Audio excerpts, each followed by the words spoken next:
What is behind the passion of Love Island USA's Nigerian fanbase? Committed Nigerian fans of the reality dating show Love Island USA are all primed to watch the coming reunion of the couple 6 weeks after the Fiji finale. Nigerians love drama. We love wahala, says 20-year-old Nigerian student Ashiami Olamiposi, using the Nigerian pidgin word for trouble. And there is plenty of that in Love Island. But the on-screen drama was also matched by off-screen tensions among some in the global fanbase. Nigerian viewers were often caught in the crosshairs, with some branding them toxic and others wanting them to be banned from watching the show. This all stemmed from accusations that some in Africa's most populous nation were trying to manipulate the outcome of the public vote, as well as interfere with the social media accounts of some of the participants. For the uninitiated, Love Island USA is the American spin-off of the hit British dating format.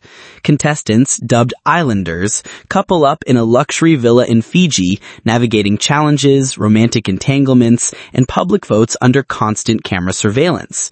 The prize, $100,000, aka 86,200 pounds, and possibly love. This year, the winners of Love Island USA were Amaya Espinal and Brian Arenales, who paired up in the last week of the show and are still together. Ms. Olamiposi is keen to distance herself from what she calls insane attempts to affect the outcome. Nonetheless, her passion for the show is still apparent when she talks to the BBC from Lagos a month after the finale.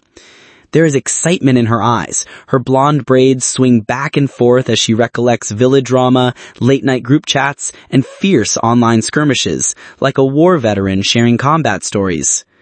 Love Island USA was tweeted about more than 2.1 million times during the season in Nigeria, peaking at 574,000 tweets in one day on X, more than in South Africa or Ghana. Nigerians can watch Love Island using a VPN, which makes it appear as if they are in the US, and then access the app from broadcaster Peacock, or, like Ms. Olamiposi, view episodes posted on YouTube by anonymous users. Ms. Olamiposi, who had watched previous seasons of Love Island USA, says this year was different, mainly thanks to several TikTok videos of a particular islander, Huda Mustafa. I was like, who is this girl bawling her eyes out, she says with amusement, adding that she was one of the only islanders who came for the right reason and had depth.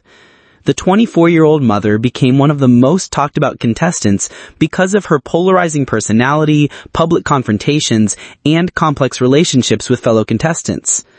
Ms. Olamiposi stumbled upon a WhatsApp group after she was trawling social media trying to find ways she could vote for her favorite islander, as people outside the US are not supposed to be able to participate. The group she joined was co-founded by two people, one from the UK and the other in Nigeria. Of the 200 people in the chat, about 150 were Nigerian, while the rest were from the US, Ghana, Kenya, and the UK. Ms. Olamiposi tells the BBC with military precision and determination the well-oiled WhatsApp group pooled funds to buy American phone numbers so they could vote. Donald Clark, a London-based television producer who worked on the first series of Big Brother Nigeria and has 2 decades of experience in African reality TV, is not surprised by this and the love Nigerians have for reality television. Nigeria has a huge storytelling culture. Nollywood is a symptom of that, he says, referring to the country's massive film industry. That drifts into reality TV and the way Nigerian viewers watch it. They're heavily invested, and they express that heavily on social media. That investment, he explains, is amplified by social media. The shows spark conversations, they provoke topics of discussion, and then the audience runs away with it. With social media and how it's evolved into memes and shared moments, the conversation becomes as big as the show itself. For Dr. Wendy Osefo, a Nigerian-American sociology lecturer at Wesleyan University and cast member of the reality TV show Real Housewives of Potomac, Nigerians' love for reality TV is linked to the West African country's fraught political landscape. A lot of Nigerians politically have lived their life through the lens of being viewers, she tells the BBC.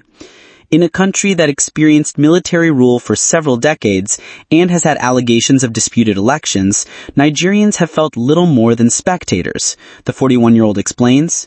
The biggest reality TV is our political system, she says of Nigeria, adding this could also now be applied to the U.S. Admittedly, both worlds tend to have big personalities, alliances, betrayals, and dramatic twists in the legislature and the Love Island villa. And like politics, the Love Island USA fan culture can get vicious very quickly. When asked to connect the BBC with more people in her WhatsApp group, Ms. Olamiposi was reluctant, weary of potential spies there. Some Love Island USA fans who support other islanders have infiltrated the group and leaked their conversations and strategies, she explained. Wahala then ensued over allegations that efforts were being made by the group to shut down some contestants' social media accounts, which led to the toxic accusations. One user on X said, "Please ban Love Island from Nigeria." This has amassed close to 9,000 likes. Another person in the US posted, "There gotta be a way to ban the whole Nigeria from watching Love Island again next year." Someone in the UK tweeted, "Why is it always Nigerians with this toxic attitude towards TV shows? Nigerians in Nigeria need to leave Love Island alone next year."